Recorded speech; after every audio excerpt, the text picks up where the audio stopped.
கடத்தி வந்த 10 டன் குட்கா பறிமுதல், டிரைவர் கைது.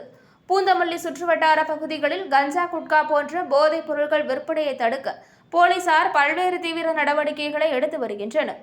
அதன் தொடர்ச்சியாக பூந்தமல்லி பெங்களூர் தேசிய நெடுஞ்சாலை பாரிவாக்கம் சிக்னல் அருகே பூந்தமல்லி போலீசார் இன்று காலை பூந்தமல்லி போலீசார் வாகன சோதனையில் ஈடுபட்டிருந்தனர்.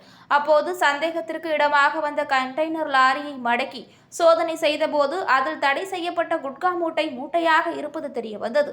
இதையடுத்து லாரியை பறிமுதல் செய்து காவல் நிலையம் கொண்டு வந்து விசாரணை செய்தனர். அப்போது பிடிபட்ட நபர் பெங்களூரை சேர்ந்த டிரைவர் விக்னேஷ் என்பது தெரியவந்தது. இவர் பெங்களூரிலிருந்து குட்காவை கண்டெய்னர் லாரியில் ஏற்றி வந்து சென்னையை சுற்றியுள்ள பகுதிகளில் விற்பனை செய்ய கொண்டு வந்தது தெரியவந்துள்ளது.